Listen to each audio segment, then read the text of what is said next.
रोजगार, शिक्षा, स्किलिंग के लिए 1,48,000 करोड़ रुपया की वित्तीय प्रबंधन किया गया है। इस बजट में अनेक दिनों से जो हम लोग पूर्व भारत से आते हैं उन लोगों की एक अपेक्षा रहती है, हमारी मेहनत से देश की अर्थनीति चलती है, कब हमारे गांव में देश की अन्य हिस्साओं की, अन्य इलाका की तुलना में हमारे भी विकास होगा। इस बार पूर्वोदय की कल्पना को बजट में स्थान देके माननीय प्रधानमंत्री जी की जो आश्वासन था, जो दायित्व था पूर्वी भारत के प्रति, उन्होंने पिछले 10 साल से अनेकों कदम उठाए हैं, लेकिन इस बार बजट में पूर्वोदय एक कल्पना देके उसको एक मजबूत कदम उसके ओर बढ़ाया गया है।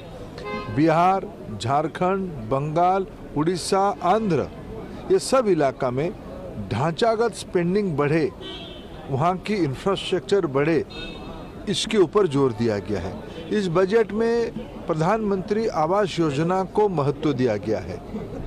मुद्रा लोन में जो सेकेंड लेवल है उस पर जोर दिया गया। उसमें देश की अर्थनीति ट्रिकल डाउन इम्पैक्ट की तरफ नीचे, अर्थनीति के जो एकदम नीचे पायदाने पे जो स्टेक होल्डर है वो भी उसके लाभार्थी हो पाएगा, उसको और मजबूती से आगे जा पाएगा।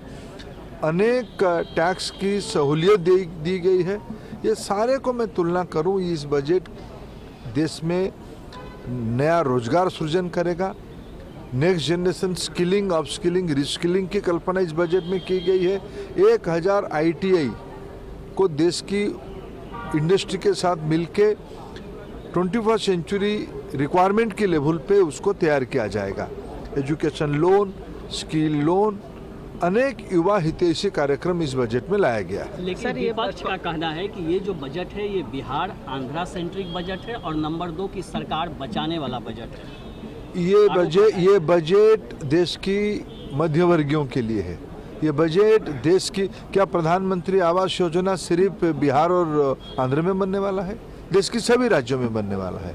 मुद्रा लोन के लाभार्थी क्या चंद राज्यों में होंगे या देश भर में होंगे?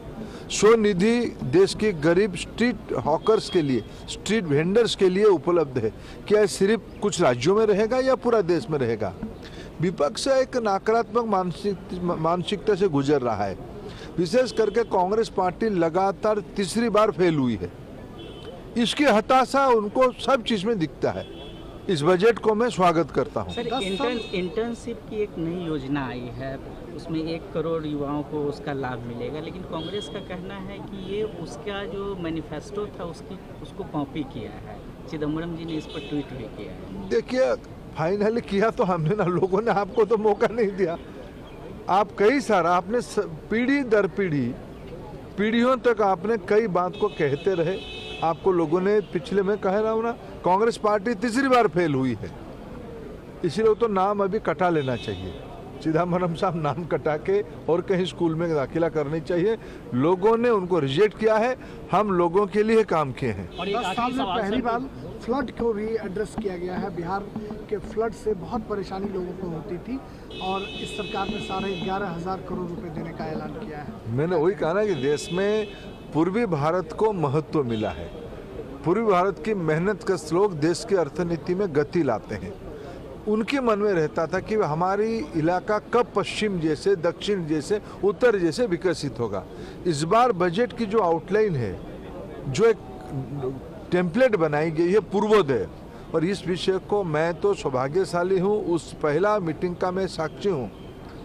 उड़ीसा की एक जनसभा में 2015 में माननीय प्रधानमंत्री पूर्वोदय के बारे में पारादीप रिफाइनरी को लोकार्पित करते हुए कहा था। वो उसमें निरंतर कहे, पूर्वोत्तर भारत के बारे में कहें, पूर्वोदय के बारे में कहें।